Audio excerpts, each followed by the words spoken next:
The Delta Force full release is finally upon us, and with it comes a huge list of changes and new features in both the open warfare mode and the extraction mode, which is now called Operations. Some of these changes might surprise you, and while some have been promoted pretty widely, others have been kept pretty firmly hidden away. Today I'm going to run through 10 of my favorite new features in the latest Delta Force version, which launches on Thursday the 5th of December. Let me know what you're most excited about down in the comments below, and drop a like and a sub if you want to catch more of my Delta Force content. So first up, let's talk about one of the cool new features that I noticed straight away when I was playing on the technical test of Delta Force this week. Every operator in the game now has a series of levels that you can grind through in order to earn in-game rewards. From the Operators tab, if you go down to Operator Profile, you can now see that each operator can go from level 1 to 9, and they've each got a series of missions here. You can see, for example, this one. For Kai, you have to use the exoskeleton one time, tactical slide one time, smoke grenade one time, so very easy for level 1, but these will get progressively harder. You can view the rewards for each individual operator. You can see here, first of all, we get a spray paint. After that, there's several unique voice lines you can unlock for each operator, which I think is really cool. And then there's more avatars, nameplates, spray paints, charms for your guns, calling cards, and all sorts of bits you can unlock all the way up to level 8 and 9. Each operator has their level, which is tracked through both Warfare and Operations mode. And you can see here I've completed some missions with Roy, and if I click claim, I can unlock this reward here. And then we can see the next tier of rewards. We have to heal 1000 HP, kill 20 enemies, and rescue 1 allied operator. Another new feature that hadn't really been mentioned anywhere is the player market. So as well as the store being available now, you can buy stuff in game using money. You can buy coins and then use that to buy different skins and stuff like that. You can also trade stuff with other players for a form of in-game currency. So for example, we can see trade records being listed here. You can actually unlock certain gun skins. You can unlock things through mandel bricks or things that you buy, and then you can actually resell them in a player market to other players for tokens, for these Delta tickets, which you can then use to buy stuff in the in-game store. They're basically equivalent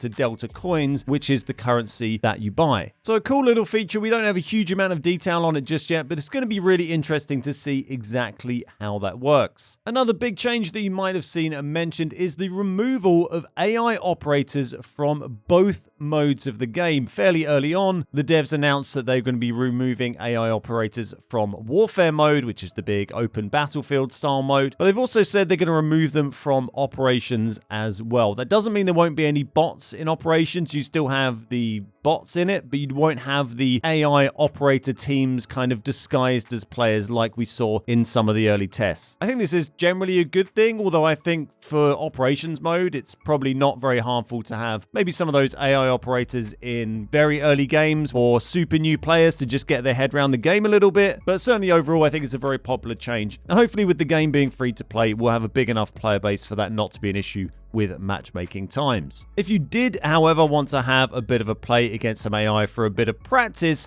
you can actually do that in a new Warfare game mode, the Attack and Defend PvE Drill mode. This is just pure versus AI, AI teammates, AI enemies in Warfare mode. You don't get any XP, weapon XP, anything like that. You can't use it to grind anything, but it's a nice little way to practice the game, get a feel for some of the mechanics, try out different operators, try out guns, try out operator abilities. So it just makes a really good little training mode. Next up, as you might have seen, we've had a new operator added. This is the new Medic Toxic to go along with the existing Medic that we had, Stinger. This basically now gives us 2 of each class. Toxic's abilities consist of the Dragonfly Swarm system. This is the main one. It sends a big old swarm of tiny little drone UAV things out in front of you, which cause disruption to enemy players. It briefly impairs the hearing and vision of enemies and reduces their maximum HP. She has the Adreno boost, which deploys a UAV which buffs allies and yourself, enhancing handling and reducing hit flinch. She then has a smoke screen, which is a sort of gas grenade which blinds enemies, and also has a trait which means that herself and nearby squad mates will use med items much more quickly. And in Warfare mode, it reduces the time it takes for them to start healing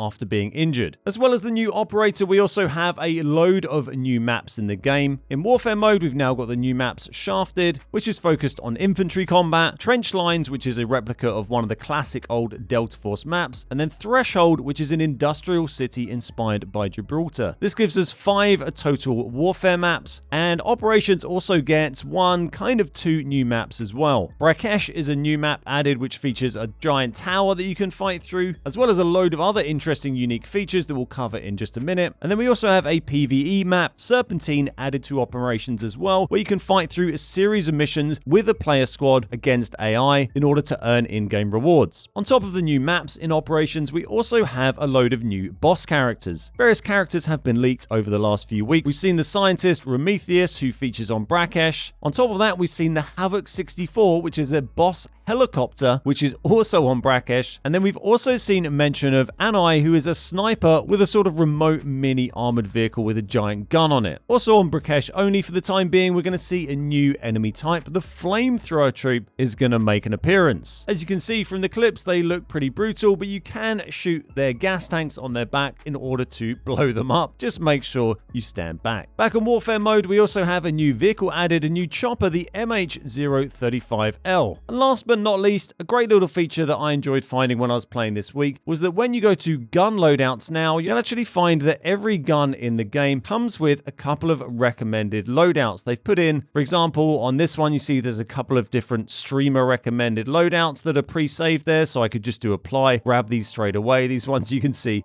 pretty expensive, $500,000 on that one, 400k on that one. But if we go back and look at some of the other guns, you can see they've all got different recommended loadouts. This has designer recommended ones on the AK here. These ones are a bit more modest, 100k, 190k. So a really nice feature, I think. The gun loadout stuff can be a little overwhelming and confusing initially for players, so it's nice just to have some options pre-made for you. And these do go across all the different guns. All the ones I've checked have at least one preset loadout made for you. So that's everything for today. Let me know if there are any other new features that you're excited about. And don't forget to like and subscribe if you want to tell the algorithm to send you all of my latest Delta Force videos. Thanks so much for watching. My name's Ben, we are the Beard Guys, and I'll see you next time.